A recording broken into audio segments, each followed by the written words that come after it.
Polish হয়ে গেছে, এটা 4 ডিগ্রি সেলসিয়াস স্টোরেজ করা হয়েছে, এটা কোনো ট্রিটমেন্ট করা হয়নি, জাস্ট 4 ডিগ্রি সেলসিয়াস রাখা হয়েছে, বাট এটাতে পালস ইলেকট্রিক ফিউজ যে আছে সেই টেকনোলজি অ্যাডাপ্ট করা হয়েছে।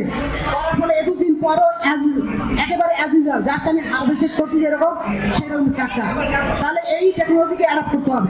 যদি অ্যাডাপ্ট করতে পারি তাহলে আমরা কি করতে পারবো, এই লসগুলো, এই লসেসগুলোকে আমরা বিপন্ন করতে পারবো।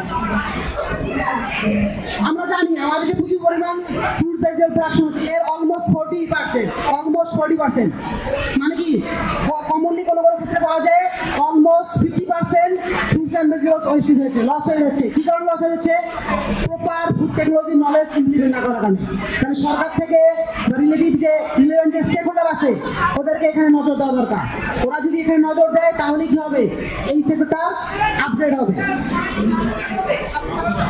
তাহলে রিলেভেন্ট যে কোল্ড স্টোরেজ সরকার থেকে যদি বা যে ইন্ডাস্ট্রিয়াল যে অর্গানাইজেশনগুলো আছে এগুলো থেকে যদি বিভিন্ন টাকায় কোল্ড স্টোরেজ ফ্যাসিলিটিস বা স্টোরেজ ফ্যাসিলিটিস সাপ্লাই দেওয়া হয় তাহলে কিন্তু এই ধরনের ওয়েস্টেজগুলোকে আমরা মিটিগেট করতে পারবো এবং সবার জন্য সেফ, অ্যাফোর্ডেবল এবং লো প্রাইসে আমরা কি ফুড ভেজিটেবলসকে দিতে পারবো।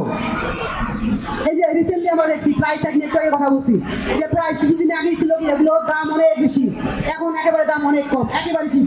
তাহলে এই মুহূর্তে আমাকে কি করতে হবে, এগুলোকে স্টোরেজ করতে হবে। প্রপারলি যদি আমরা এইভাবে স্টোরেজ করতে পারি এগুলো পুরো রাউন্ড দ্য ইয়ার আমরা অ্যাভেলেবল করতে পারবো। আমার নিজস্ব যে সিকিউরিটি আছে সেটাকে আমি অ্যাচিভ করতে পারবো। এই যে আরেকটা জিনিস কোয়ালিফিকেশন, এটা একেবারে কমন টেকনোলজি। অলরেডি আমাদের সঙ্গে একজন আমাদের স্যার বড় ভাই আছেন, ওনারা এনআইতে জব করেন। ওনারা এইগুলো হচ্ছিল যে টেকনোলজিক্যাল সাপোর্ট, সেই সাপোর্ট হচ্ছে এনআই থেকে দেওয়া হয়। অনেক ইন্ডাস্ট্রি অলরেডি এটা অ্যাডাপ্ট করে বলছে।